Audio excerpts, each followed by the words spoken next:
Chat ಸ್ಟಾಕ್ಗೆ ತಮಗೆಲ್ಲರಿಗೂ ಸ್ವಾಗತ. ಮಂಗಳವಾರ ನಿಫ್ಟಿನಲ್ಲಿ ಎಕ್ಸ್ಪೈರಿ ಆಗಿತ್ತು, ಯಾವ ರೀತಿಯಾಗಿತ್ತು ಮಾರ್ಕೆಟು, ಅದೇ ರೀತಿಯಾಗಿ ನಾಳೆ ಬುಧವಾರ ಯಾವ ರೀತಿಯಾಗಿರ್ತಾ ಹೋಗ್ಬೋದು ಅಂತ ನೋಡೋಣ. ಕೆಲವರು ಸೆನ್ಸೆಕ್ಸ್ ಎಕ್ಸ್ಪೈರಿ ನಾಳೆ ನಾನು ಕೇಳಿದರೆ, ಯಾಕೆ ನಾಳೆ ಏನು ರಜೆ ಇಲ್ವಲ್ಲ, ನಾಡಿದ್ದೇನೆ ಗುರುವಾರನೇ ಸೆನ್ಸೆಕ್ಸ್ ಎಕ್ಸ್ಪೈರಿ, ಅದರಲ್ಲಿ ಯಾವುದೇ ಅನುಮಾನ ಬೇಡ.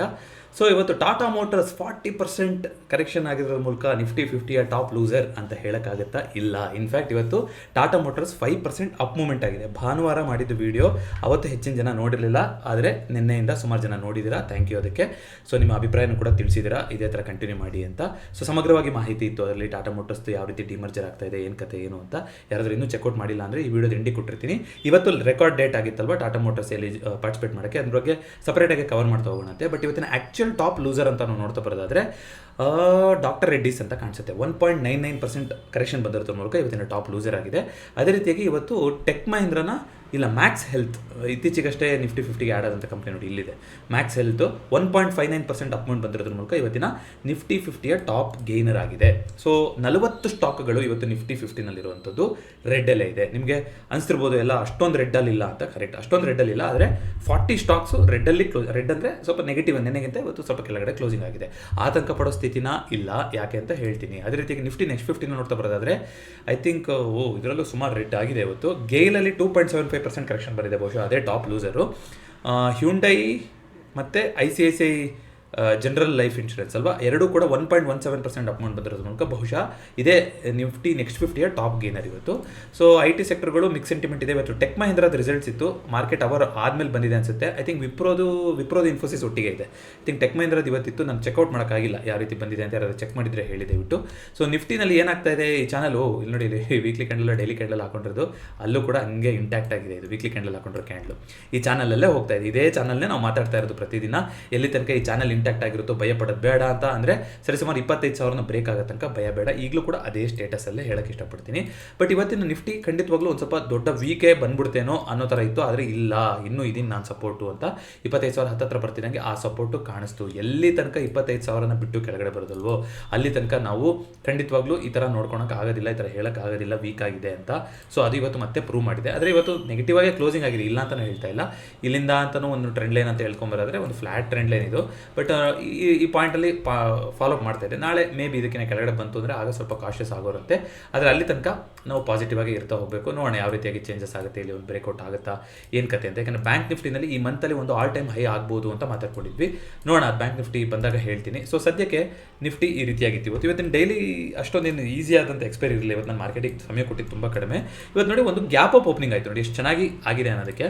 ಗ್ಯಾಪ್ ಅಪ್ ಓಪನಿಂಗ್ ಆಯಿತು. 25,200 ನೆನೆ ಇಡೀ ದಿನ ಬಸ್ ಸ್ಟ್ಯಾಂಡ್ ಮಾಡಿದ ಝೋನು. ಏನಿರುತ್ತೆ ನಮ್ಮ ಥಿಯರಿ, ಓಕೆ ಇದೇ ನಮ್ಮ stop loss. So gap up opening ಆಗಿದೆ, let's continue to be on positive. ಇಲ್ಲೇ ಒಂದು ಈ ಝೋನ್ನ ಬಿಟ್ಟು ಹೋಗುತ್ತೇನೋ ಅನ್ನೋ ಥರ ನೋಟ ಇರುತ್ತೆ. ಬಟ್ ಏನಾಯಿತು, ON-ಅಲ್ಲಿ 25,300 ದೊಡ್ಡದಾಗಿ ಬಿಲ್ಡಪ್ ಆಗ್ತಾ ಹೋಯಿತು. ಸ್ಟಾರ್ಟಿಂಗಲ್ಲೇ ಹೇಳ್ಬಿಡ್ತು ಇವತ್ತು 25,300 ಅಂತೂ ನಾನು ಮೇಲ್ಗಡೆ ಹೋಗೋ ಥರ ಸ್ಥಿತಿನಲ್ಲಿ ಇಲ್ಲ ಅಂತ. ಅವಾಗಿರೋದೇನು, ಓಕೆ 25,300 200 ನೆನ್ನೆನೂ ಹೇಳೋಗಿದ್ದೆ ಅನ್ಸುತ್ತೆ ನಿಮಗೆ, ಒಂದು ಸಣ್ಣ ರೇಂಜಿನ ಎಕ್ಸ್ಪೈರಿ ಆಗ್ಬೋದೇನೋ ಅಂತ ಮಾತಾಡ್ಕೊಂಡಿದ್ವಿ.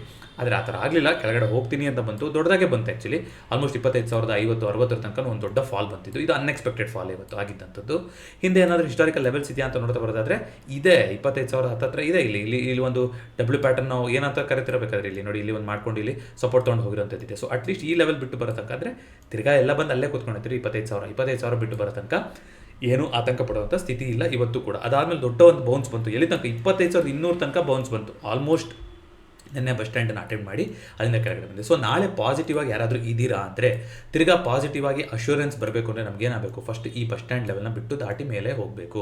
ಅಂದರೆ 25,200 ದಾಟಬೇಕು. ನಾಳೆ 25,200 ದಾಟ್ತು ಅಂದರೆ ಆಗ ನೋಡೋಣ. ಗ್ಯಾಪ್ ಓಪನಿಂಗ್ ಆದರೆ ಏನು ಮಾಡ್ಬೋದು, ಓಕೆ ಇನ್ನೇ ಸ್ಟಾಪ್ ಲಾಸ್ ಇಟ್ಕೊಂಡು ಪಾಸಿಟಿವ್ ಆಗಿರ್ಬೋದು. ಇದೇ ಝೋನಲ್ಲಿ ಓಪನ್ ಆಯಿತು ಅಂದರೆ 25,200 ಬಿಟ್ಟು ಹೋದರೆ ಮಾತ್ರ ಪಾಸಿಟಿವ್ ಆಗಿ ತೊಗೋಬೋದು. ಕೆಳಗಡೆ ಬರೋರು 25,000 ಈ ಒಂದು ಲೋ ಏನಿದೆ, ಈ ಹಳೇದು ಮಾಡಿರೋಂಥದ್ದು, ಇದನ್ನು ಬಿಟ್ಟು ಕೆಳಗಡೆ ಬಂದರೆ ಮಾತ್ರ ನೆಗೆಟಿವ್ ಅಂತ ಯೋಚನೆ ಮಾಡ್ಬೋದು. ಇಲ್ಲಾಂದರೆ ಇದು ಒಳಗಡೆ ಆಗ್ತಾ ಇರುವಂಥ ಬಸ್ ಸ್ಟ್ಯಾಂಡ್ ಅಂತಲೇ ಓದಬೇಕು ಇದನ್ನು. ಯಾಕೆಂದರೆ 25,200 ನೀವು ಲಾಸ್ಟ್ ವೀಕಿಂದ ನೋಡ್ಕೊಂಬರೋದ್ರೆ ಐ ಥಿಂಕ್ ಯಾವುದೋ ಒಂದು ರೆಡ್ ಕ್ಯಾಂಡ್ಲು ಮಾಡಿರೋದು ಬಿಟ್ಟರೆ ಇಲ್ಲಿ ಪಾಸಿಟಿವ್ ಆಗಿ ಇದೆ ಸೆಂಟಿಮೆಂಟ್. ಕರೆಕ್ಟಾ? ಇಲ್ಲಿ ನೋಡಿ, 1 2 3 4 5 6 7 ಇದರಲ್ಲಿ ಇದೊಂದೇ ರೆಡ್ ಕ್ಯಾಂಡ್ಲು. ಇನ್ನೆಲ್ಲ ಕೂಡ ಪಾಸಿಟಿವ್ ಕ್ಲೋಸಿಂಗ್ ಕ್ಯಾಂಡ್ಲ್ಗಳೇ. ಇವತ್ತು ಬಂದಿರುವಂಥದ್ದು ರೆಡ್ ಕ್ಯಾಂಡ್ಲು ಖಂಡಿತ. ಆದರೆ ನಿನ್ನೆ ಕ್ಲೋಸಿಂಗಿಂತ ತುಂಬ ಏನು ಕೆಳಗಡೆ ಹೋಗಲು ಕ್ಲೋಸಿಂಗ್ ಆಗಿಲ್ಲ. ಅಫ್ಕೋರ್ಸ್ 25,200ಕ್ಕಿಂತ ಕೆಳಗಡೆ ಕ್ಲೋಸಿಂಗ್ ಆಗಿದೆ, ಅದು ನೋಟ್ ಮಾಡ್ಕೋಬೇಕಾಗಿರೋ ಪಾಯಿಂಟೇ. ಆದರೆ ಇಲ್ಲಿ ಸಪೋರ್ಟ್ ಇದೆ ಅನ್ನೋ ಥರ ತೋರಿಸಿಬಿಟ್ಟು ಕೂಡ ಹೇಳಿದೆ. ಹಾಗಾಗಿ ಯಾವುದೇ ಕೂಡ ಒನ್ ಸೈಡೆಡ್ ಅನ್ನೋದು ಕ್ಲಾರಿಟಿನ ಕೊಟ್ಟಿಲ್ಲ ಇವತ್ತು. ಹಾಗಾಗಿ ಅದನ್ನೇ ನಾವು ನೆನ್ಪಿಟ್ಕೊತ ಹೋಗಬೇಕು. ಅದೇ ರೀತಿಯಾಗಿ ಬ್ಯಾಂಕ್ ನಿಫ್ಟಿ ತಿರ್ಗಾ 26,500 ಆ ಲೆವೆಲ್ಗೆ ಬಂದಿದೆ ನೋಡಿ, ಎಲ್ಲಿ ಹೊಸದಲ್ಲಿದೆ, ಆಲ್ ಟೈಮ್ ಹೈ ಹೊಸದಲ್ಲಿದೆ. ನೆನ್ನೆನೂ ಕೂಡ ಪಾಸಿಟಿವ್ ಕ್ಲೋಸಿಂಗ್, ಇವತ್ತು ಕೂಡ ಶಾರ್ಪ್ ಬೌನ್ಸು. ನಿಫ್ಟಿ ಕಂಪೇರ್ ಮಾಡಿದ್ರೆ ನೋಡಿ ಶಾರ್ಪ್ ಬೌನ್ಸ್ ಕೆಳಗಡೆ ಬಂದಿದೆ, ಆದರೆ ಅಲ್ಲಿಂದ ಮೇಲ್ಗಡೆ. ಸೊ ಅದಕ್ಕೆ ಹೇಳ್ತಿರೋಂಥದ್ದು ಬ್ಯಾಂಕ್ ನಿಫ್ಟಿ ಈಗಲೂ ಕೂಡ ನನಗೆ ಪಾಸಿಟಿವ್ ಥರನೇ ಅನ್ನಿಸ್ತಾ ಇದೆ. ಸದ್ಯದಲ್ಲಿ 57,000 ಹೊಡಿತಾರೆ, ಈ ಮಂತಲ್ಲಿ 57,000ನ ಮುಟ್ತಾರೆ ಬ್ಯಾಂಕ್ ನಿಫ್ಟಿ ಅಂತ ಅನ್ನಿಸ್ತಾ ಇದೆ. ಆಗ್ತಾರೋ ಸಿಚುವೇಶನ್ ನೋಡೋದಾದ್ರೆ ನೋಡೋಣ. ಇದೊಂದು ಪುಷ್ ಬರಬೇಕೀಗ. ಇಲ್ಲಿ ಆಗಿದೆ, ಇಲ್ಲಿ ರೀಟೆಸ್ಟ್ ಆಗಿದೆ, ಇದರ ಹತ್ರ ವಾಪಸ್ ಬಂತು, ಇಲ್ಲಿಂದ ಮೇಲ್ಗಡೆ ಹೋಗ್ತಾ ಇದೆ. ಬಂದರೆ ಇವಾಗ ಇರೋದು ಇಲ್ಲೇ ಇದು ರೆಸಿಸ್ಟೆನ್ಸ್ ಅಂತ ಇರೋದು 57,000 ಬ್ರೇಕ್ ಮಾಡಿದ್ರೆ ಒಂದು ಹೊಸ ಹೈನ ಮಾಡಬೇಕು bank Nifty. So remain positive ಅಂತಲೇ ಹೇಳ್ತೀನಿ ಬ್ಯಾಂಕ್ ನಿಫ್ಟಿನಲ್ಲಿ. ಕ್ರೂಡ್ ಏನಾಗಿದೆ, 5 ತಿಂಗಳಲ್ಲೇ ನೋಡದೇ ಇರುವಂಥ ಲೆವೆಲ್ಗೆ ಬಿದ್ದೇ ಬಿಡ್ತು ಕ್ರೂಡು. ಕೊನೆಗೂ 5,186ಕ್ಕೆ ಬಂದಿದೆ. ಒಂದು 5 ತಿಂಗಳು ಲಾಸ್ಟ್, ಅದು ಯಾವಾಗ ಏಪ್ರಿಲ್ ಮೇನಲ್ಲಿ ಆಗಿತ್ತಲ್ಲ ಆ ಲೆವೆಲ್ ಇದು, ಆ ಲೆವೆಲಿಗೆ ಬಂದುಬಿಟ್ಟಿದೆ ಇವಾಗ ಕ್ರೂಡು. ಸಪ್ಲೈ ಜಾಸ್ತಿ ಬರುತ್ತೆ ಅಂತ ಹೇಳ್ತಾ ಇದ್ದಾರೆ ಎಲ್ಲರೂ ಕೇಳಿದ್ರೆ, ಸಪ್ಲೈ ಕನ್ಸರ್ನ್ಸಿಂದ ವಾಪಸ್ ಜೋರಾಗಿ ಬಿದ್ದಿದೆ ಅಂತ. ನೋಡೋಣಂತೆ ಇದು ಇಲ್ಲಿಗೆ ಬಿತ್ತು ಅಂದರೆ ನೆಕ್ಸ್ಟ್ ಇವಾಗ ಎಲ್ಲಿದೆ, 4,800 ಲೆವೆಲ್ ಇದೆ. 5,000 ಅಫ್ಕೋರ್ಸ್ ರೌಂಡ್ ಲೆವೆಲ್ ಆಗಿರುತ್ತೆ. 5,000 ನಮ್ಗೆ ಬ್ರೇಕ್ ಆಯಿತು ಅಂದರೆ 4,800ಗೆ ವಾಪಸ್ ಬರಬೇಕು. ನೋಡೋಣ ಆ ಥರ ಆಗುತ್ತೆ, ಏನು ಮಾಡುತ್ತೆ ಅಂತ. ಯಾಕೆಂದರೆ ಒಂದು ಫಾಲ್ ಆಗಿತ್ತು, ಒಂದು ಬಸ್ ಸ್ಟ್ಯಾಂಡ್ ಆಗಿತ್ತು, ಅದಕ್ಕೆ ಫಾಲ್ ಆಗಿದೆ. ಸೊ ಈ ಕಂಡೀಷನ್ ಅಂತೂ ಸ್ಯಾಟಿಸ್ಫೈ ಮಾಡ್ತಾ ಇದೆ. ಇದೀಗ ಇಲ್ಲಿ ಸಪೋರ್ಟ್ ತೊಗೊಳುತ್ತಾ ಈ ಲೆವೆಲಲ್ಲಿ, ಸರಿಸುಮಾರು 5,000 ಲೆವೆಲಲ್ಲಿ, ಇಲ್ಲ ವಾಪಸ್ ಇನ್ನೂ ಫಾಲ್ ಕಂಟಿನ್ಯೂ ಆಗುತ್ತಾ ಅನ್ನೋದನ್ನು ನೋಡ್ತಾ ಹೋಗೋಣಂತೆ ಕ್ರೂಡಲ್ಲಿ. ಅದೇ ರೀತಿಯಾಗಿ ಇಂಡಿಯಾ ವಿಕ್ಸು ಇವತ್ತು ಕೂಡ ಆ ಲೆವೆಲ್ನ ಉಳಿಸ್ಕೊಂಡಿದೆ. 11 ಲೆವೆಲ್ ಮೇಲೆ ಏನಾಗಿತ್ತು ಅದನ್ನು ಉಳಿಸ್ಕೊಂಡಿದೆ. ಗೋಲ್ಡು ಒಂದು ಸಣ್ಣದಾಗಿ ಕರೆಕ್ಷನ್ ಆಗ್ತಾ ಇದೆ, ಸಣ್ಣದಾಗಿ, ವೆರಿ ಮೈನರ್ ಆಗಿ. ಡಿಸ್ಕ್ಲೇಮರ್, ನಾನು ಒಂದು ಸಿಲ್ವರಲ್ಲಿ ಪೊಸಿಷನ್ನ ತೊಗೊಂಡಿದ್ದೀನಿ, ನೆಗೆಟಿವ್ ಪೊಸಿಷನ್ನ, ಬಿಕಾಸ್ ಎನಫ್ ಈಸ್ ಎನಫ್ ಅಂತ ಅನ್ನಿಸ್ತಾ ಇದೆ. ಸಿಲ್ವರಲ್ಲಿ ಸಿಕ್ಕಾಪಟ್ಟೆ ದೊಡ್ಡ ರ್ಯಾಲಿ ಆಗಿದೆ. ಸೊ ನೋಡೋಣಂತೆ ಯಾವ ರೀತಿಯಾಗಿ ಚೇಂಜ್ ಆಗುತ್ತೆ ಅಂತ. ಐ ಥಿಂಕ್ ಅಕ್ಟೋಬರ್ ಎಕ್ಸ್ಪೈರಿ ಇದೇನೆ. ನೋಡೋಣ, ಒಂದು ಸಿಲ್ವರಲ್ಲಿ ಕರೆಕ್ಷನ್ನ ಎಕ್ಸ್ಪೆಕ್ಟ್ ಮಾಡ್ತಾ ಇದ್ದೀನಿ ನಾನು. ಸೇಮ್ ಸಿಲ್ವರ್ ಕರೆಕ್ಷನ್ ಆದರೆ ಗೋಲ್ಡು ಕರೆಕ್ಷನ್ ಆಗಬೇಕು, ಯಾಕೆಂದರೆ ಅನ್ರಿಲಯಬಲ್ ರ್ಯಾಲಿ ಇದು ಅಲ್ವಾ, ಇದಕ್ಕೊಂದು ಕರೆಕ್ಷನ್ ಅನ್ನೋದು ಬರಲೇಬೇಕು. ನೋಡೋಣ, ಅಟ್ಲೀಸ್ಟ್ ಒಂದೂವರೆ ಲಕ್ಷನಾದರೂ ಬ್ರೇಕ್ ಆಗುತ್ತೆ ಅಂತ ಅನ್ನಿಸ್ತಾ ಇದೆ ನನಗೆ ಈ ತಿಂಗಳೊಳಗೆ. ಸಿಲ್ವರು ಆಗುತ್ತಾ ಏನು ಕತೆ, ಅಥವಾ ಮೇಲೆ ಹೋಗುತ್ತಾ ನೋಡೋಣ. ಮೇಲೆ ಹೋದರೆ ಸ್ಟಾಪ್ ಲಾಸ್, ಕೆಳಗಡೆ ಬಂದರೆ ಬುಕ್ ಮಾಡ್ಕೊತ ಹೋಗಬೇಕು. ನೋಡೋಣಂತೆ. ಗೋಲ್ಡಲ್ಲೂ ಕೂಡ ಸೇಮ್ 1.20ನ ಮತ್ತೆ ಬಂದು ಟೆಸ್ಟ್ ಆಗುತ್ತಾ ನೋಡೋಣಂತೆ. ಅದೇ ರೀತಿಯಾಗಿ ಕಾಪರು ವಾಲಟಿಲಿಟಿ ಕಂಟಿನ್ಯೂಯೇಷನ್ ಕಾಪರಲ್ಲಿ. ಬಟ್ ನೋಡಿ, ಈ ವಾಲಟಿಲಿಟಿ ಒಳಗಡೆ ಇರುತ್ತೆ. ಆಪ್ಷನ್ ಸೆಲ್ಲರ್ಸ್ ಇದ್ದರೆ ನೀವು ಈ ಝೋನ್ನ ಪ್ಲಾನ್ ಮಾಡ್ಬೋದು. 940ರಿಂದ 1,020 ಈ ಲೆವೆಲಲ್ಲಿ ಮೋಸ್ಟ್ಲಿ ಈ ತಿಂಗಳ ಎಕ್ಸ್ಪೈರಿನ ಇದರೊಳಗಡೆ ಮುಗಿಸ್ತಾರೆ. ಬಟ್ ಅಷ್ಟು ಸುಲಭ ಕಣ್ಮುಚ್ಕೊಂಡು ಕೂರುವಂಥ ಸ್ಥಿತಿ ಯಾವುದರಲ್ಲೂ ಇಲ್ಲ, ಕಮೋಡಿಟಿಲೂ ಇಲ್ಲ, ಈಕ್ವಿಟಿಲೂ ಇಲ್ಲ. ಟ್ರ್ಯಾಕ್ ಮಾಡ್ತಾನೆ ಇರಬೇಕು. ಅದೇ ರೀತಿಯಾಗಿ ನ್ಯಾಚುರಲ್ ಗ್ಯಾಸು ಯಾವ ಒಂದು ಗ್ಯಾಪ್ ಫಿಲ್ಲಿಂಗ್ ಅಂತ ಅಂದ್ಕೊಂಡಿದ್ವೋ ಅದನ್ನ ಮಾಡೋಕ್ಕೆ ಎಲ್ಲ ಥರ ಲಕ್ಷಣಗಳು ಕಾಣಿಸ್ತಾ ಇದೆ. ಒಂದು ಸಣ್ಣ ಪೊಸಿಷನ್ನ ತಗೋಬೋದಾಗಿತ್ತು ನ್ಯಾಚುರಲ್ ಗ್ಯಾಸಲ್ಲಿ. ನವಂಬರ್ ಎಕ್ಸ್ಪೈರಿ ಇದೆ, ಅಕ್ಟೋಬರ್ ಎಕ್ಸ್ಪೈರಿ ಮುಟ್ಟಕ್ಕೆ ಹೋಗಿಲ್ಲ. ನವಂಬರ್ ಎಕ್ಸ್ಪೈರಿ ಸಣ್ಣದಾಗಿ ಒಂದು 4 ರೂಪಾಯಿನ ನಡೀತಾ ಇತ್ತು, 280 ಪಿ ಇದೆಲ್ಲ.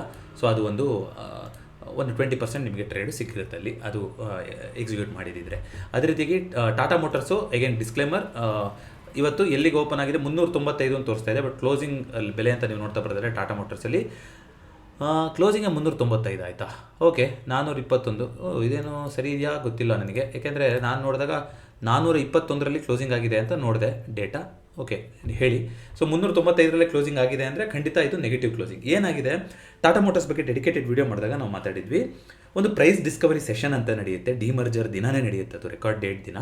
ಅವತ್ತು ಸ್ಟಾಕಿನ ಬೆಲೆ ಏನಿರುತ್ತೋ ಅದರ ಮೇಲೆ ಡಿಸೈಡ್ ಆಗುತ್ತೆ ಟಾಟಾ ಮೋಟರ್ಸ್ ಕಮರ್ಷಿಯಲ್ ವೆಹಿಕಲ್ದು ಎಷ್ಟಾಗುತ್ತೆ, ಪ್ಯಾಸೆಂಜರ್ ವೆಹಿಕಲ್ ಎಷ್ಟಾಗುತ್ತೆ ಅಂತ. ನೋಡಿ, 668 ರೂಪಾಯಿ ಏನೋ ನಡೀತಾ ಇತ್ತಂತೆ ಇವತ್ತು ಪ್ರೈಸ್ ಡಿಸ್ಕವರಿ ಆದಾಗ. 668 ರೂಪಾಯಿ ಇದ್ದಿದ್ರನ್ನ 400 ರೂಪಾಯಿ ಅಂತ ಇಟ್ಟಿದ್ದಾರೆ ಯಾವ್ದನ್ನ, ಪ್ಯಾಸೆಂಜರ್ ವೆಹಿಕಲ್ನ ಬೆಲೆ. ನಾನು ಏನಂತ ಹೇಳಿದ್ದೆ ವಿಡಿಯೋದಲ್ಲಿ, ಐ ಥಿಂಕ್ 500ರಿಂದ 550 ಆಗ್ಬೋದು ಅಂತ ಮಾತಾಡ್ಕೊಂಡಿದ್ವಿ, ಒಂದು ಅಂದಾಜು ಅಂತ ಹೇಳಿದೆ, ಗ್ಯಾರಂಟಿ ಇಲ್ಲ ಅಂತ. ಇದು ಒಂದು 150ರಿಂದ 200 ಬರ್ಬೋದು, ಅಂದರೆ 700 ರೂಪಾಯಿಗೆ ನಾವು ಮಾತಾಡಿದ್ವಿ. ಇವಾಗ 700 ರೂಪಾಯಿ ಸ್ಟಾಕಿನ ಬೆಲೆ ಇತ್ತು ಅಂದರೆ ಡಿಮರ್ಜರ್ ದಿನ ಒಂದು 500ರಿಂದ 550 ಕಮರ್ಷಿಯಲ್ ಪ್ಯಾಸೆಂಜರ್ ವೆಹಿಕಲ್ ರೇಂಜ್ ಆಗ್ಬೋದು. ಬಿಕಾಸ್ JLR ಕೂಡ ಅದರಲ್ಲಿ ಆ್ಯಡ್ ಆಗಿರೋದ್ರಿಂದ ಒಂದು 150ರಿಂದ 200 ಇದ್ರದ್ದು ರೇಂಜ್ ಆಗಿರ್ಬೋದು ಅಂತ ಮಾತಾಡಿದ್ವಿ, ಯಾವುದು ಕಮರ್ಷಿಯಲ್ ವೆಹಿಕಲ್. ಆದರೆ ಇವತ್ತು ಆಗಿರೋ ಸ್ಪ್ಲಿಟ್ ನೋಡೋದಾದರೆ ಬಹುಶಃ ಡಿಮರ್ಜರ್ ಆಗಿರೋ ಕಂಪನಿ 268ಗೆ ಸಿಗ್ತಾ ಹೋಗುತ್ತೆ ನಿಮಗೆ, 268 ರೂಪಾಯಿಗೆ. ಇದು 400 ರೂಪಾಯಿಗೆ ಅಂತ ಸಿಕ್ಕಿದ್ದು. ಇದು ಸ್ವಲ್ಪ ಗೊಂದಲ ಇದೆ ಇಲ್ಲಿ. 395 ಕ್ಲೋಸಿಂಗ್ ಆಗಿದೆ ಅಂತ ಹೇಳಿದೆ, ಬಟ್ ನಾನು ನೋಡಿದಾಗ 426 ಏನೋ ಕ್ಲೋಸಿಂಗ್ ಆಯಿತು ಅಂತ ನಾನು ನೋಡಿದೆ. ಗೊತ್ತಿಲ್ಲ ಯಾವ ಡೇಟಾ, ಟ್ರೇಡಿಂಗ್ ವ್ಯೂನಲ್ಲಿ ತಪ್ಪಿರೋಕ್ಕೆ ಚಾನ್ಸ್ ಇಲ್ಲ. ಮೇ ಬಿ ನಾನು ನೋಡಿದಂಥ ಡೇಟಾ 421.5. ಓಕೆ 421.5 ಇವತ್ತು ಮಾಡಿದ್ದಂಥ ಹೈ. ಅಂದರೆ ಡಿಮರ್ಜರ್ ಆದಮೇಲೆ ಅಷ್ಟು ಲೆವೆಲ್ ಹೋಗಿದೆ ಹೈ, ಆದರೆ at the end of the day 400 ರೂಪಾಯಿ ಇದ್ದಿದ್ದು 395ಕ್ಕೆ ಕ್ಲೋಸಿಂಗ್ ಆಗಿದೆ. ಸೊ ಇದು ತುಂಬ ವಾಲಟೈಲ್ ಆಗಿರುತ್ತೆ ಇನ್ನು ಸ್ವಲ್ಪ ದಿನಗಳಲ್ಲಿ. ಸೊ ಸ್ವಲ್ಪ ಹುಷಾರಾಗಿ ನೋಡ್ತಾ ಇರಿ. ಬಟ್ ನಿಮಗೇನೊಂದು 15 ದಿನದಲ್ಲಿ, ಯಾಕೆಂದರೆ ಪ್ರೀ ಅಪ್ರೂವಲ್ ಎಲ್ಲ ಸಿಕ್ಕಿರೋದ್ರಿಂದ ವಿತಿನ್ 15 ಡೇಸು ನಿಮ್ಮ ಹತ್ರ ಎಷ್ಟು ಕ್ವಾಂಟಿಟಿ ಟಾಟಾ ಮೋಟರ್ಸ್ ಇತ್ತೋ, ಯಾರು ನೆನ್ನೆ ತನಕ ಬೈ ಮಾಡಿದವ್ರಿಗೆ ನಾನು ಹೇಳ್ತಾ ಇರೋಂಥದ್ದು, ನಿಮ್ಮ ಹೋಲ್ಡಿಂಗ್ಸ್ ಎಲ್ಲ ಎಷ್ಟಿತ್ತೋ ಅಷ್ಟೇ ಕ್ವಾಂಟಿಟಿ ನಿಮಗೆ ಇದು ಕಮರ್ಷಿಯಲ್ ವೆಹಿಕಲ್ ಕೂಡ ಸಿಗ್ತಾ ಹೋಗುತ್ತೆ. ಸೊ ಅದು ಕ್ಲಾರಿಟಿ ಆಗಿದೆ ಅಂತ ಅನ್ಕೊತೀನಿ.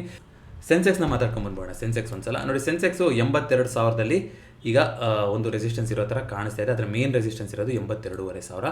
ಕೆಳಗಡೆ ಎಲ್ಲೋ ಅಂಥ ಸಪೋರ್ಟ್ ಅನ್ನೋದು ಕೂಡ ಕಾಣಿಸ್ತಾ ಇಲ್ಲ. ಸೊ ಕನ್ಸರ್ನಿಂಗ್ ಆಗಿದೆ ಖಂಡಿತವಾಗ್ಲೂ. ನಾಳೆ ಈ ಝೋನ್ನ ಏನು ಮಾಡುತ್ತೆ, ಈ ಝೋನ್ನ ಬಿಟ್ಕೊಡುತ್ತಾ ಅಥವಾ ಇಲ್ಲಿಂದ ಬೌನ್ಸ್ ಆಗುತ್ತಾ ಅನ್ನೋದು ನೋಡೋಣ. ಬೌನ್ಸ್ ಆದರೆ 82,500 ತನಕ ಹೋಗುವಂಥ ಸಾಧ್ಯತೆ ಇದೆ. ಬಿಟ್ ಬಂತು ಅಂದರೆ ಆಗ ಅಫ್ಕೋರ್ಸ್ ರೌಂಡ್ ಲೆವೆಲ್ ಆದಂಥ 81,000 ಕಡೆಗೆ ಟ್ರಾವೆಲ್ ಮಾಡ್ತಾ ಹೋಗ್ಬೋದು.